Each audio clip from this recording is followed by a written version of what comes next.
সুপ্রিয় শিক্ষার্থীবৃন্দ, তোমাদের সকলকে স্বাগতম জানাচ্ছি ইজি ম্যাথ এডুকেশনের ফেসবুক পেজ এবং ইউটিউব চ্যানেলে। আজকে আমি আলোচনা করব দ্বাদশ শ্রেণী হিসাব বিজ্ঞান বইয়ের দ্বিতীয় অধ্যায় অংশীদারি ব্যবসায়ের হিসাব। এই অধ্যায়ের রাজশাহী বোর্ড 2017 সালে একটি সৃজনশীল প্রশ্ন এসেছে। সেই প্রশ্নটি আমি সমাধান করব। আশা করি তোমরা সকলে পুরো ভিডিওটি দেখবে। তাহলে চলো শুরু করা যাক প্রশ্নের সমাধান। সর্বপ্রথম আমি যদি প্রশ্নটি পড়ি তাহলে প্রশ্নটি কি আছে তা দেখি। প্রশ্নে দেওয়া আছে রুমা এবং সোমা একটি অংশীদারি ফার্মের দুইজন অংশীদার। বলা হয়েছে রুমা এবং সোমা কি তারা দুইজন, ঠিক আছে, একটি অংশীদারি ফার্মের কি দুইজন অংশীদার। 1 জানুয়ারি 2016 সালে তাদের মূলধন ছিল যথাক্রমে কি 1,80,000 এবং 1,60,000 টাকা, এবং চুক্তি মোতাবেক মূলধন ও উত্তোলনের উপর 5% হারে সুদ ধরতে হবে। কিসের উপর? মূলধন এবং উত্তোলনের উপর 5% হারে সুদ ধরতে হবে। রুমা প্রতি মাসে 1500 টাকা, কত টাকা? 1500 টাকা বেতন পাবে। সারা বছর রুমা সোমা ব্যবসা থেকে যথাক্রমে 16,000 এবং 17,000 টাকা উত্তোলন করে, ঠিক আছে। পুরোটা বছর জুড়ে রুমা এবং সোমা কত টাকা উত্তোলন করেছে? 16,000 এবং 17,000। 16,000 টাকা উত্তোলন করেছে রুমা এবং 17,000 উত্তোলন করেছে কে? সোমা। 1 অক্টোবর 2016 সালে সোমার ব্যবসায়ের 12,000 টাকা কি ছিল? 12,000 টাকা ঋণ আনেন। কে আনেন? সোমা কি আনেন? ব্যবসা থেকে 12,000 টাকা ঋণ আনেন। উপরোক্ত সমন্বয় হিসাবভুক্ত করার পূর্বে 2016 সালের 31 ডিসেম্বর তারিখে শেষ হওয়ার বছরে কি 31 ডিসেম্বর তারিখে শেষ হওয়ার বছরে ব্যবসায় নিট লাভ ছিল 1,50,000 টাকা। মানে 2016 সালের 31 ডিসেম্বর এই হিসাবটি কি শেষ হচ্ছে, ওই বছরই ব্যবসায় নিট লাভ ছিল কত টাকা? 1,50,000 টাকা। তাহলে প্রশ্নে আমাদেরকে কি করতে বলা হয়েছে তা আমরা দেখব। প্রশ্নে বলা হয়েছে সোমার ঋণ হিসাব প্রস্তুত করো। তাহলে ঋণ হিসাব কি, কিভাবে প্রস্তুত করতে হয় তা আমরা কি প্রশ্নের সমাধান করে দেখব। এবং দ্বিতীয় নম্বরে খ নম্বরে বলা হয়েছে লাভ লোকসান আবন্টন হিসাব প্রস্তুত করো, এবং ঘ নম্বরে বলা হয়েছে অংশীদারের মূলধন হিসাব প্রস্তুত করো। তাহলে সর্বপ্রথম বলা হয়েছে ক নম্বরে সোমার ঋণ হিসাব প্রস্তুত করার জন্য। তাহলে ঋণ হিসাব প্রস্তুত করার জন্য বললে আমরা ঋণ হিসাবটি প্রস্তুত করব। ভিডিওটি যাতে অনেক বেশি বড় না হয়, অনেক সময় না নেয়, তার কারণে আমি তৈরি করার পূর্বে ভিডিও ঘরগুলো কি করে রেখেছি। তাহলে ঘরগুলো কি দেওয়া আছে দেখো, কয়টা ঘর দেওয়া আছে? এখানে দেওয়া আছে 1টা 2টা 3টা 4টা 5টা 6টা, টোটাল 6টা। তাহলে এটা যদি আমি 2 ভাগ করি তাহলে কয়টা ঘর হচ্ছে? এক পাশে পড়ছে 3টা, অপর পাশে পড়ছে 3টা। তাহলে এটাকে আবার কি নামগুলো লিখতে হবে। তাহলে আমি লিখি ঘরগুলোর নাম তারিখ,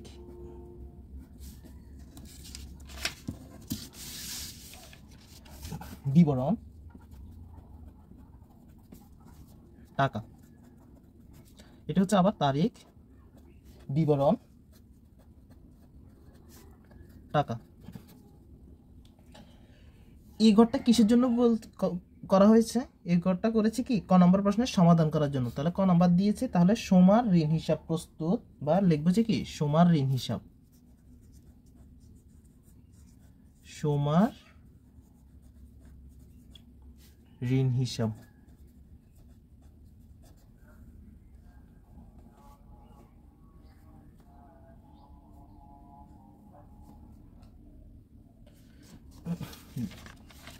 তাহলে প্রশ্নে কোথায় আছে সোমার ঋণ সম্পর্কে উল্লেখ করেছে তা আমরা কি করেছি প্রশ্ন পড়ার সময় দেখেছি। এই জায়গায় উল্লেখ করেছে, লিখেছে 1 অক্টোবর 2016 সালে সোমার ব্যবসায়ের 12,000 টাকা কি ঋণ হিসেবে কি আনেন। ব্যবসায় কি হিসাবে আনেন? ঋণ হিসাবে আনেন। তাহলে ঋণ হচ্ছে কি ক্রেডিট। তাহলে ঋণটা কোন দিকে বসবে? ক্রেডিট পাশে বসবে। এই পাশ যদি ডেবিট ধরি, এই পাশ হচ্ছে কি ক্রেডিট, তাহলে কি হবে? ক্রেডিট পাশে কি বসবে?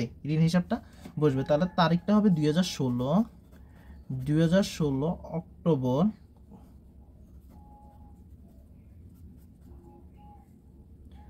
অক্টোবরে কত তারিখে? 1 তারিখে।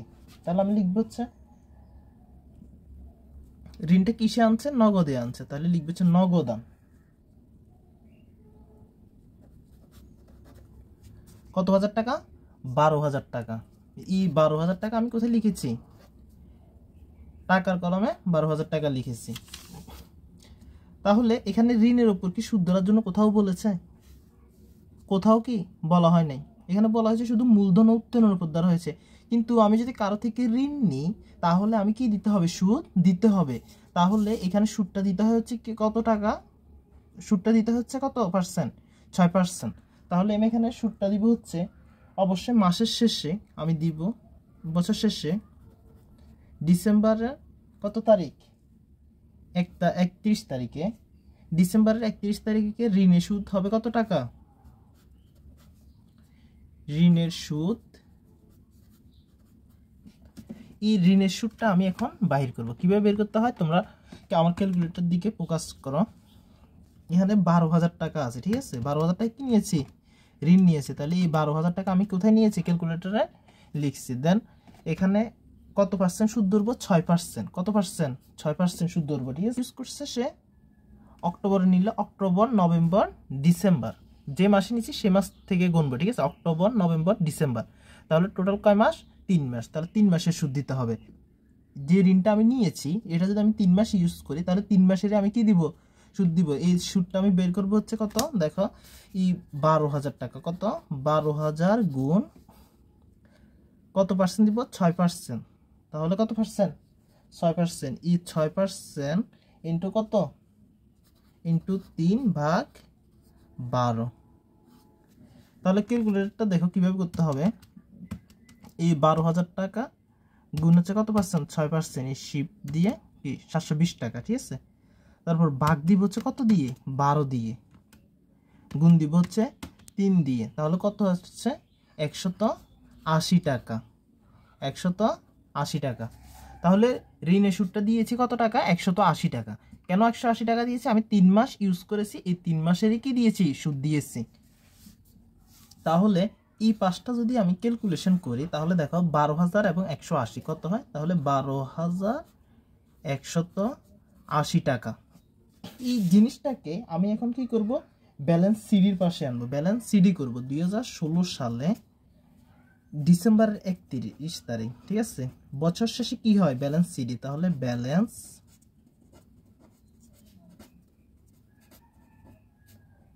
সিডি, ব্যালেন্স সিডি হবে কত টাকা? 12,180 টাকা। এই জিনিসটা আমি হিসাব কি ক্লোজ করে দেবো। 12,180 টাকা। এই 12,180কে আবার আমি কোথায় লিখবো? নিচে লিখবো 12,180। এখানে লিখবো হচ্ছে কি? Balance BD. ব্যালেন্স বিডি সবসময় কি পরবর্তী বছর বা মাসের শুরুতে হয়। ব্যালেন্স বিডি মাসে শুরুতে হয়। তাহলে এখানে ডিসেম্বরের 31 সালে জানুয়ারি কি লিখবো? জানুয়ারি 1 তারিখ। এই 1 তারিখে কি হবে? Balance BD. Balance BD. এটা কি করেছি? এক কথায় সমান ঋণ হিসাব মানে আমি কি করেছি? খতিয়ান করেছি, ঠিক আছে? আর অনেকে আছো ভিডিওটি ফার্স্ট অল্প একটু দেখো আবার লাস্টে দিয়ে দেখো, এই কারণে কি করে প্রশ্নগুলো বুঝতে পারো না। যদি পুরোটা ভিডিও না টেনে সম্পূর্ণ ভিডিও দেখতে পারো তাহলে আমি মনে করি এই প্রশ্নগুলো সমাধান তোমরা সম্পূর্ণ বা 100% বুঝতে পারবে। না বুঝার কোনো কি অপশন নেই। আশা করছি তোমরা সকলে পুরো ভিডিওটি দেখতে থাকবে এবং বন্ধুদের কাছে কি করবে? শেয়ার দিবে এই ভিডিওটি। তাহলে আমরা কি করেছি? ক নম্বর প্রশ্নের সমাধান কমপ্লিট করেছি। তাহলে খ নম্বর প্রশ্নে বলা হয়েছে লাভ লোকসান আবন্টন হিসাব প্রস্তুত করো। আমরা যদি লাভ লোকসান আবন্টন হিসাব প্রস্তুত করি, চলো দেখি কিভাবে লাভ লোকসান আবন্টন হিসাব প্রস্তুত করতে হয়। লাভ লোকসান আবন্টন হিসাবের ঘরগুলো কি আমি আগে করে রেখেছি। তাহলে আমি প্রথমে লিখবো, খ নম্বর দিয়ে দিয়েছি লাভ লোকসান আবন্টন হিসাব। কার লাভ লোকসান আবন্টন হিসাব? এটা হচ্ছে রুমা এবং সুমার। রুমা ও সোমার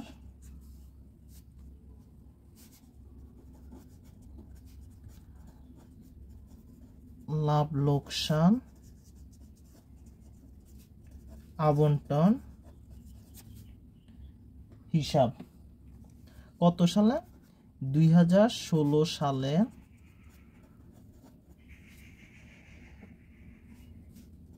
31 ডিসেম্বর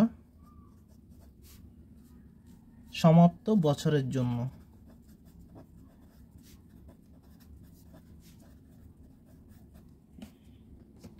তাহলে আমরা সমাপ্ত বছরের জন্য কি করব, লাভ লোকসান আবন্টন হিসাব প্রস্তুত করব। ঠিক আছে, তাহলে এই পাশটা হবে বিবরণ টাকা এবং বিবরণ টাকা। এই লাভ লোকসান আবন্টন হিসাবে এখন এই পাশটাতে কি বসবে তা আমরা দেখব, এবং রাইট সাইডে কি বসবে এবং লেফট সাইডে কি বসবে তা বিস্তারিতটা আমরা দেখব। ঠিক আছে, তাহলে এই প্রশ্নের সর্বপ্রথম কি বলা হয়েছে তা আমরা দেখব। ঠিক আছে, এখানে বলা হচ্ছে রুমা এবং সোমা একটি অংশীদারি ব্যবসার কি দুইজন অংশীদার। 1 জানুয়ারি 2016 সালে তাদের মূলধন ছিল যথাক্রমে কত, 1,80,000 এবং 1,60,000 টাকা। তাহলে আবন্টন হিসেবে কি আসবে, অংশীদারদের মূলধনে কি, মূলধনে সুদ। তাহলে আমি লিখবো অংশীদারদের মূলধন হিসাব, অংশীদারদের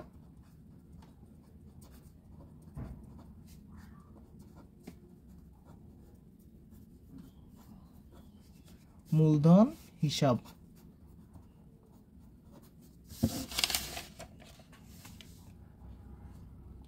এই অংশীদারদের মূলধন হিসাবে এখন কয়জন অংশীদার ছিল তা আমরা দেখব। ঠিক আছে, আমরা জানি এখানে দুইজন অংশীদার ছিল, একজন হচ্ছে কে, রুমা, আর একজন হচ্ছে কে, সোমা।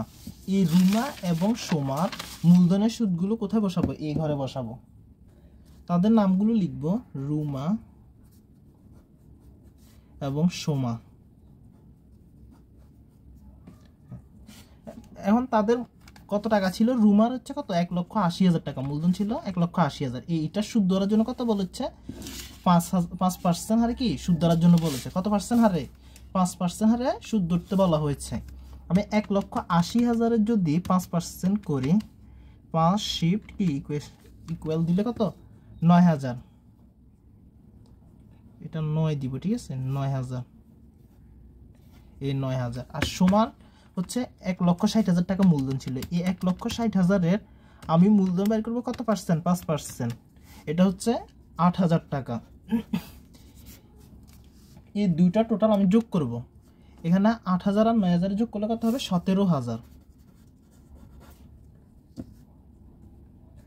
এই হচ্ছে কি অংশীদারদের মূলধন হিসাব গেছে। ঠিক আছে, এর এই পাশে আরো কি আসবে সেটা আমি দেখব। ঠিক আছে, এই পাশে আসার মতো আছে, রুমা প্রতি মাসে 1,500 টাকা বেতন পাবে। ঠিক আছে, তাহলে কার বেতন লিখবো, রুমার বেতন হিসাব কি লিখবো, রুমার বেতন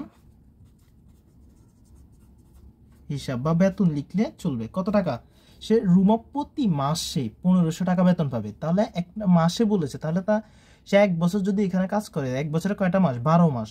তাহলে 1,500-কে গুণ দিব হচ্ছে কত দিয়ে, 12 মাস দিয়ে। দেখো 1,500 গুণ 12, সে টোটাল কত টাকা পাবে, 18,000 টাকা। এই 18,000 টাকা আমি টাকার কলমে বসিয়েছি। তারপরে দেখো কি আসবে, তার পরবর্তীতে আমরা প্রশ্ন দেখি। এখানে বলেছে সারা বছর রুমা এবং সোমা কি ব্যবসা থেকে যথাক্রমে 16,000 এবং 17,000 টাকা উত্তোলন করেন। এই উত্তোলন এই পাশে আসবে না। ঠিক আছে, তাহলে 1 অক্টোবর 2016 সালে সোমার ব্যবসায়ের 12,000 টাকা ঋণ হিসাবে আনেন। তাহলে ঋণের সুদটা কিন্তু এই পাশে বসবে। এই ঋণের সুদটা কে আনেন, সোমা। তাহলে জাস্ট ঋণের সুদ লিখি, ঋণের সুদ। ঋণের টাকাটা আসবে না। ঠিক আছে, এখানে ঋণের সুদটা আসবে। ঋণের সুদটা আমরা ক নম্বরে কত বের করেছিলাম, এইখানে বের করেছিলাম 180 টাকা। এই 180 টাকাকে আমি এখানে বসাবো।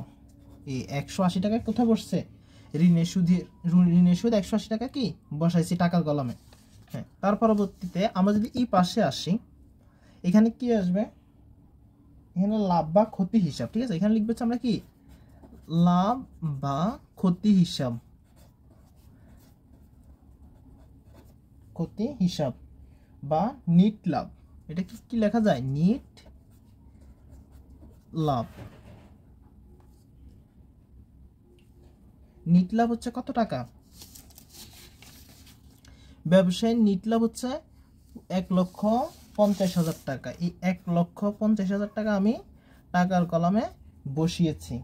আমি লিখব উত্তোলনের সুদ, অংশীদারদের কি উত্তোলনের সুদ।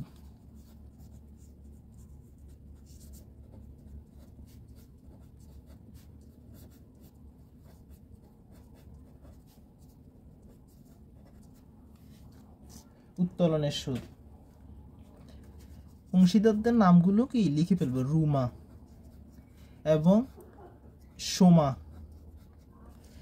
কত টাকা উত্তোলন করেছে রুমা এবং সোমা? দেখি, রুমা উত্তোলন করেছে 16,000 এবং 17,000 কে করেছে সোমা। তাহলে 16,000 টাকার কত পার্সেন্ট ধরতে বলা হয়েছে? মূলধন উত্তোলনের উপর 5% হারে সুদ ধরতে বলা হয়েছে।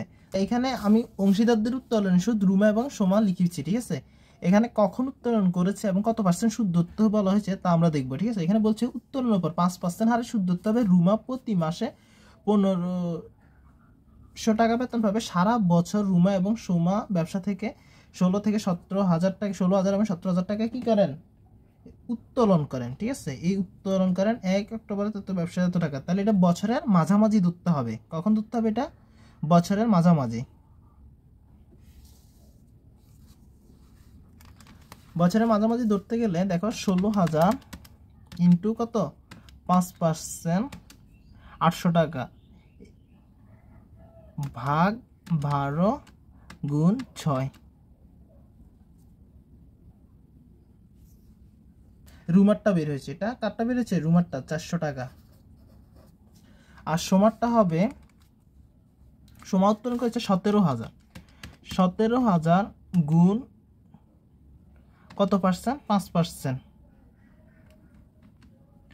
850 টাকা। এরপর আমি কোন সময় ধরছি? এটা 6 মাস। এটা মাঝামাঝি সময় কি উত্তোলন করা হয়েছে ধরে নিয়েছি, ঠিক আছে। এটা তাহলে ভাগ 12 গুণ 6, 425 টাকা। 425 টাকা টোটাল কত হবে? 825 টাকা।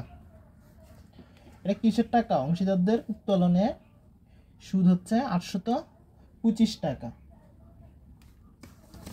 তাহলে দেখি কোন পাশে সবচেয়ে বেশি টাকার অ্যামাউন্ট। এখানে আছে 17,000, 18,000 এবং 180 টাকা। আর এখানে আছে 1,50,000 টাকা এবং 825 টাকা। তাহলে আমরা জানি এই পাশে কি বেশি আছে। এই পাশটাতে কি করব? তাহলে যোগ করে ফেলবো।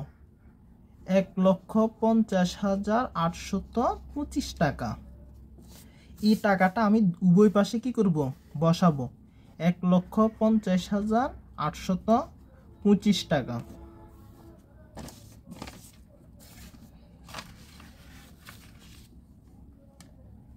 এখন এই লাভের অংশটা আমি কি করতে হবে? বন্টন করতে হবে, ঠিক আছে। অংশীদারদের মূলধন হিসাব কি? লাভের অংশ কি বন্টন করব। এটা আমরা কি করতেছি?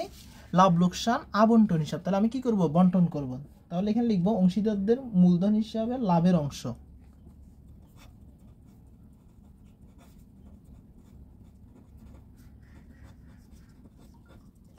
লাভের, এখানে লিখবো মূলধন হিসাবে লাভের অংশ। এখানে দুইজন অংশীদার আছে, তাদের নামগুলো লিখবো, রুমা এবং সোমা।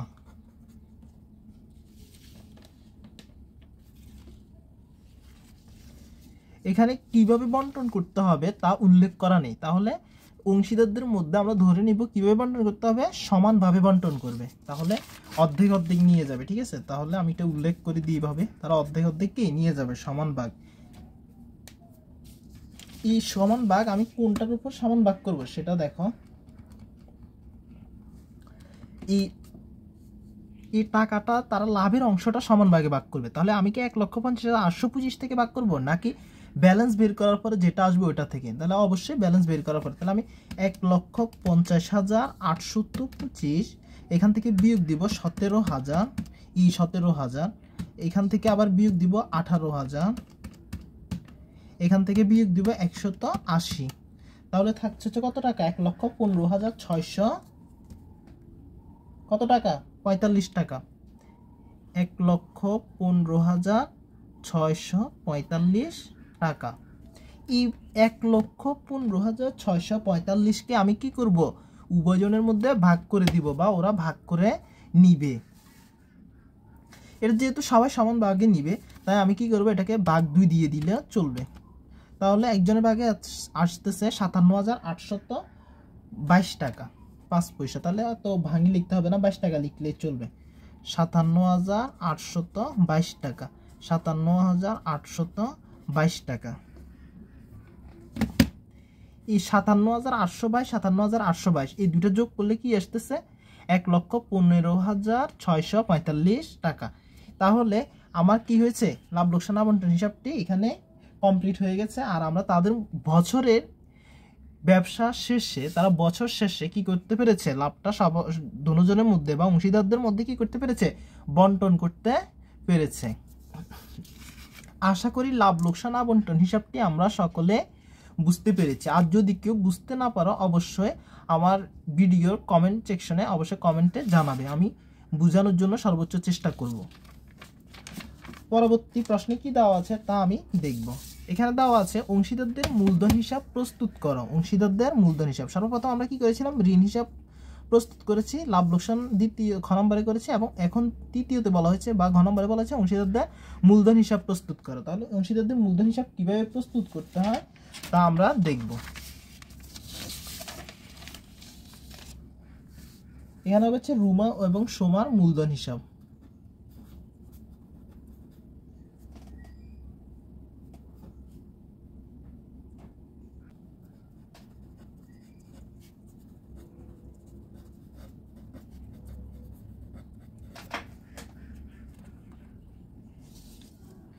এখানে লিখব তারিখ এবং বিবরণ, টাকা এবং দুইজন অংশীদারের নাম, একজন হচ্ছে কি রুমা, আরেকজন হচ্ছে সোমা। এখানে হবে তারিখ, বিবরণ, দুইজন অংশীদারের নাম, যেহেতু দুইটা ঘর দাগ দিতে হবে, আমি একটি ঘর করতে মনে ছিল না, এই দাগটা আমি দিয়ে দিই।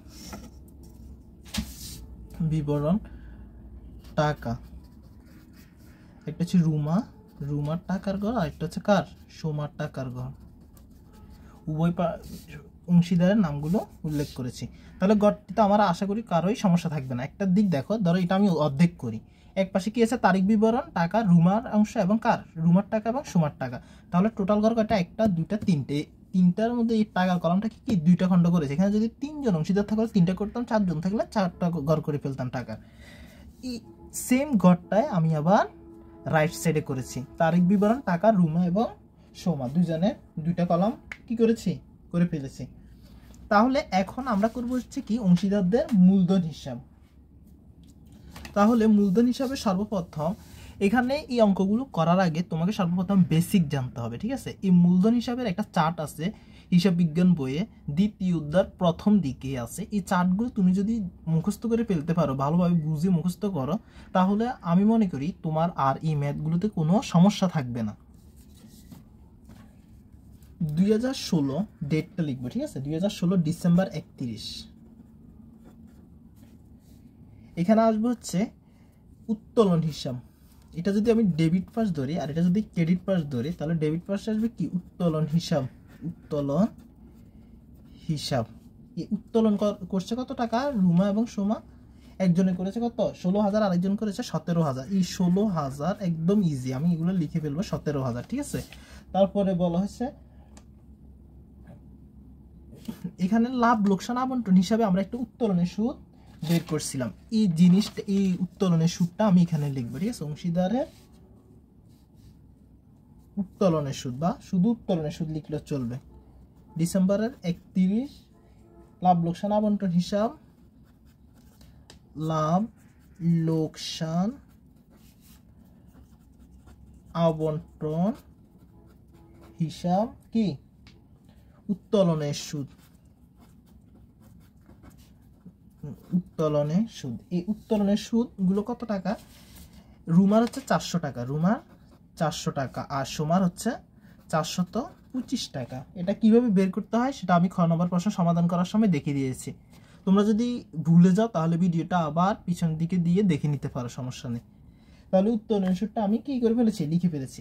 এবার যাই আমি ক্রেডিট পাস ধরি, তাহলে ক্রেডিট পাসে লিখবো, সালটা লিখি 2016 ডিসেম্বর কত 31 তারিখ। এই 31 তারিখে ব্যালেন্স কত বিডি, এটা মূলধন হিসাবটা আসবে, ঠিক আছে। ব্যালেন্স বিডি দিয়ে আমি মূলধন হিসাবটা লিখবো, ব্যালেন্স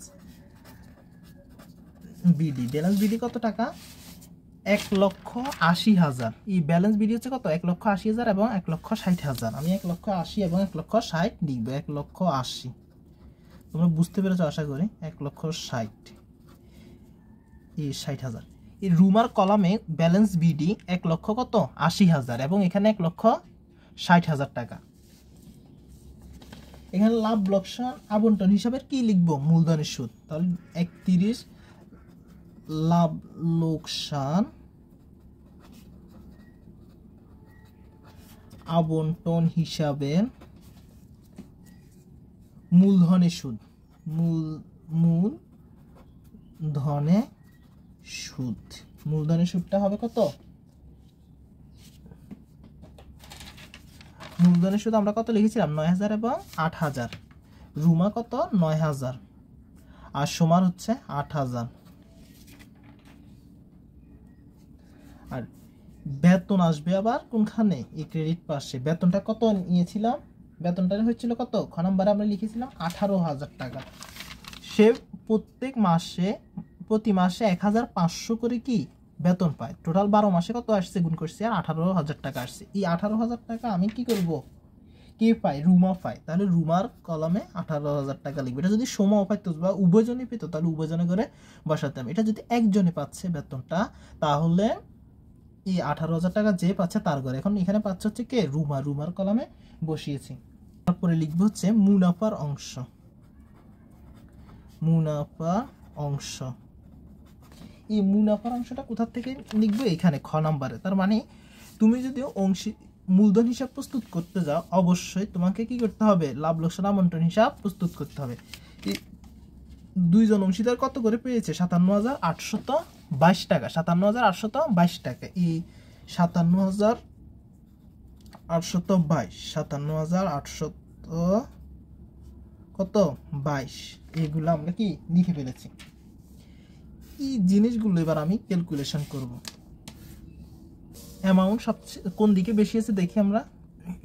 অবশ্যই কোন পাশে? ক্রেডিট পাশে বেশি আছে। তাহলে আমি এটা লিখবো 1,60,000 যোগ করবো। ঠিক আছে, 1,60,000 সাথে যোগ করবো কত?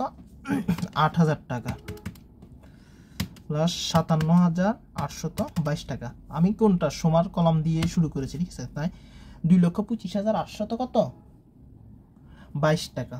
2,25,822 টাকা। রুমারটা দেখি। রুমার হচ্ছে 1,80,000। কত হাজার? 1,80,000। তারপর হচ্ছে 9,000, 18,000 এবং 57,822 টাকা। তাহলে 2,64,822 টাকা। 2,64,822 টাকা।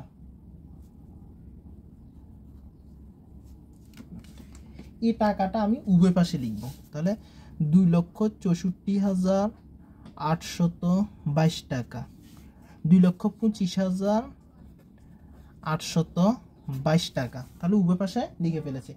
এবার আমি ব্যালেন্স সিডি এবং বিডি করব। এখন 2,64,822 থেকে বিয়োগ দেব হচ্ছে 16,000। কত হাজার? 16,000 এবং বিয়োগ দেব কত? এখানে কত টাকা? 400 টাকা। 2,48,000 কত? 422 টাকা।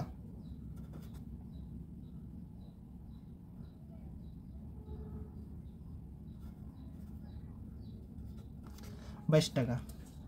এর পরবর্তীতে সোমার হচ্ছে কত টাকা? 2,25,822 টাকা। এখান থেকে বিয়োগ দিব হচ্ছে 17,000 এবং বিয়োগ দেব হচ্ছে 425 টাকা। তাহলে এখানে হচ্ছে 2,08,397 টাকা। 2,08,300 কত 97 টাকা। এই টাকাটা হচ্ছে ব্যালেন্স সিডি। ব্যালেন্স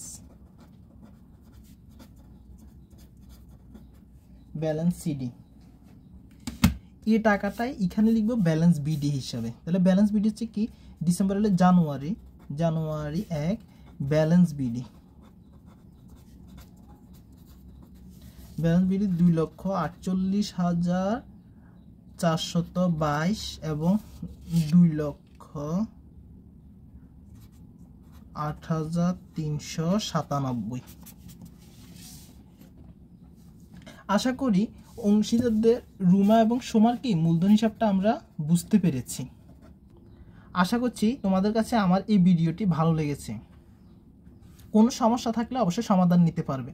আর যদি এই ভিডিওটি দেখে তোমরা উপকৃত হও, অবশ্যই আমার ইউটিউব চ্যানেলটি অবশ্যই সাবস্ক্রাইব করবে এবং একটি লাইক করবে, একটি ভালো কমেন্ট করবে। আর যদি ফেসবুক পেজ থেকে দেখে থাকো, অবশ্যই আমার ফেসবুক পেজটি ফলো করবে, মতামত জানাবে, বন্ধুদের কাছে শেয়ার দিয়ে দিবে।